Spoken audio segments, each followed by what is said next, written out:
यह कहानी है एक छोटे से गांव के एक साधारण युवक नीरज की, जो कुम्हार का बेटा था। उसके पिता मिट्टी के बर्तन बनाते थे और नीरज बचपन से ही अपने पिता के साथ काम में हाथ बंटाता था। जैसे जैसे वह बड़ा हुआ, उसे भी बर्तन बनाने में अच्छी समझ और रुचि हो गई। नीरज के गांव के पास एक विशाल नगर था, जहां की चमक धमक और लोगों का जीवन स्तर देखते ही बनता था। जब भी नीरज नगर जाता, वहां की भव्यता से प्रभावित हो जाता।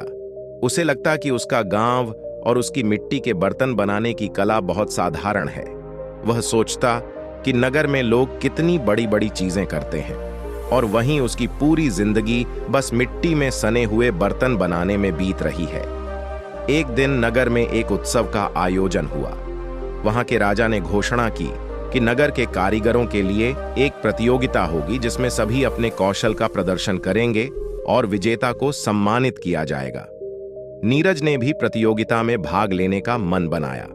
हालांकि उसे लग रहा था कि नगर के कारीगरों के सामने उसकी कला कुछ भी नहीं है, फिर भी उसने साहस जुटाया और अपने बनाए हुए बर्तनों को लेकर नगर की ओर चल पड़ा।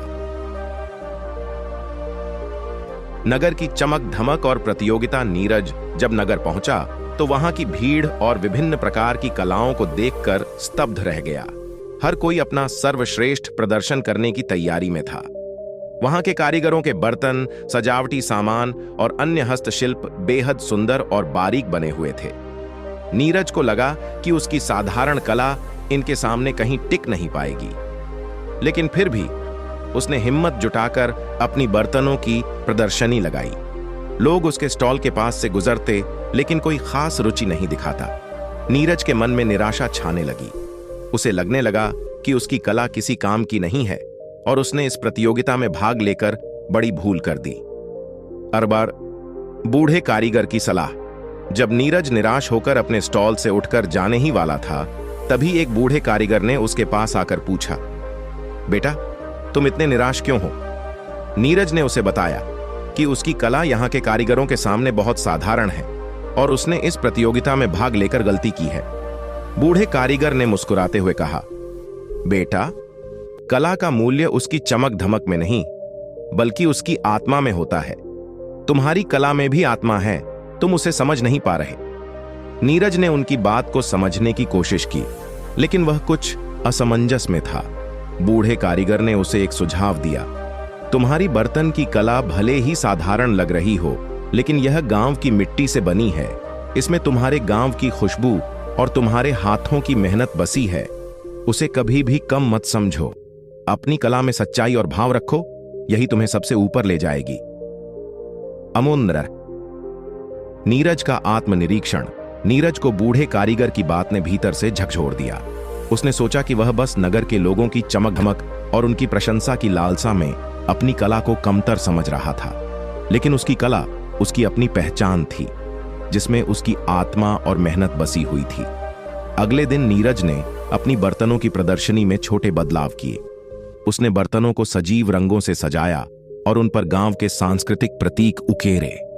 उसने उन पर गांव के प्राकृतिक दृश्य, त्योहारों के चित्र और अपने गांव की विशिष्टताओं को उकेरा।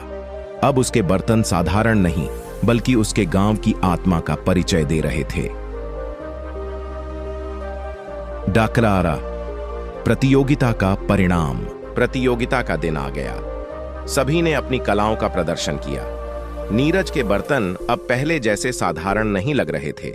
उनमें एक कहानी बसी हुई थी, जो हर आने जाने वाले का ध्यान आकर्षित कर रही थी। लोग उसकी कला को देखकर उसके गांव और उसकी मेहनत की सराहना करने लगे।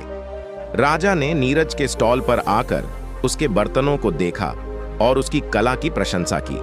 उन्होंने नीरज से पूछा, इन बर्तनों में इतनी जीवंतता कहां से आई?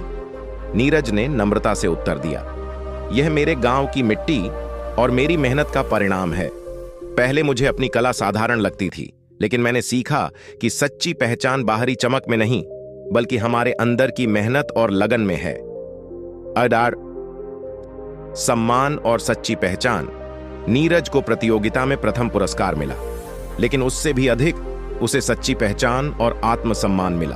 अब उसे अपनी कला पर गर्व था और वह जानता था कि उसकी मेहनत और कला में भी एक अनोखी शक्ति है। यह कहानी हमें यह सिखाती है कि अपनी कला, मेहनत और पहचान को कभी कम न समझें। सच्ची प्रेरणा और पहचान बाहरी चमक धमक में नहीं, बल्कि हमारे अंदर की सच्चाई और मेहनत में होती है।